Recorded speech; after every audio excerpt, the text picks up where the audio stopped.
Bonsoir, aujourd'hui c'est le 29 octobre et notre méditation est basée sur Éphésiens chapitre 1 verset 7. En lui, par son sang, nous sommes pardonnés. En lui, par son sang, nous sommes rachetés, donc nous sommes pardonnés. Et cette méditation, donc, elle est sur la grâce et basée sur la lettre de Paul aux Romains.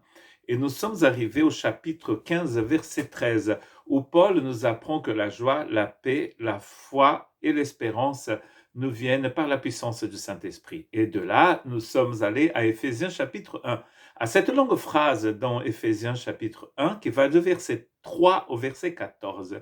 Et dans cette longue phrase, nous apprenons que Dieu le Père en Jésus-Christ nous bénit de toutes sortes de bénédictions spirituelles dans les lieux célestes. Et dans le verset 7 de ce chapitre 1 d'Éphésiens, il nous apprend que nous sommes rachetés par le sang du Christ. Nous sommes rachetés. Nous avons donc la rédemption en lui par son sang. Quand on parle de sang, ici on parle de sacrifice. Par le sacrifice du Seigneur, nous sommes rachetés.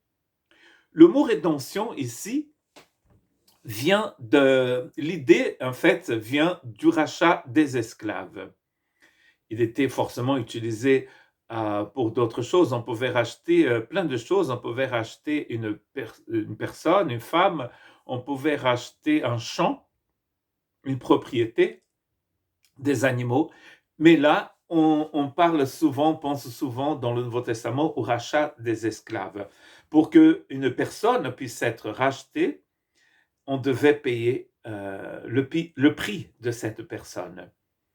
Et du coup, après, la personne pourrait être rendue libre. Et là, c'est le Seigneur qui nous rachète par son sang. Paul, en écrivant à cette même église d'Éphèse, il disait, en écrivant en fait, en parlant justement, pas en écrivant, mais en parlant aux chrétiens de l'église d'Éphèse, dans le livre des Actes, il dit aux responsables de cette église de prendre soin de l'église de Dieu qu'il avait rachetée avec son propre sang. Nous savons que Dieu est esprit. Donc il puisse avoir du sang, il est devenu homme pour mourir pour toi. C'est ça la rédemption.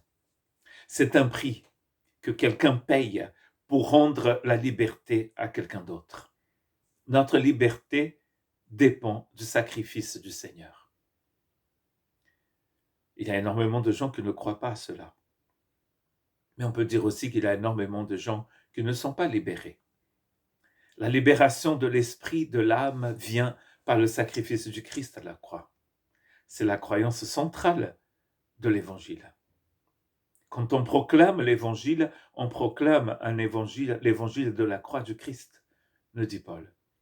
Et Paul dit que ce message de la croix du Christ, c'est une folie pour ceux qui périssent. Mais pour nous, c'est la sagesse divine. Et imaginons que ça soit de la folie, et il dit aussi que la folie de Dieu est plus sage que notre sagesse. Dieu est un Dieu très sage. Et lui, il sait, et il savait, que sans ce sacrifice du Christ, de son Fils à la croix, il n'y a pas de rédemption. Il y a de ces textes dans les Écritures que vous deviez connaître si vous voulez suivre le Christ. Romains chapitre 6, qui dit que le salaire du péché, c'est la mort. La fin du chapitre 6. Et un chapitre d'Hébreux qui dit que sans que le sang soit versé, il n'y a pas de pardon des péchés.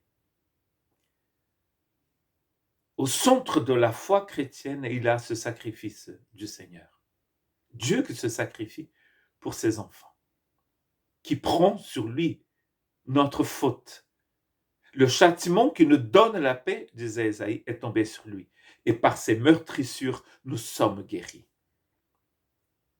Donc nous pouvons lui faire confiance. Car il est un Dieu qui se donne entièrement.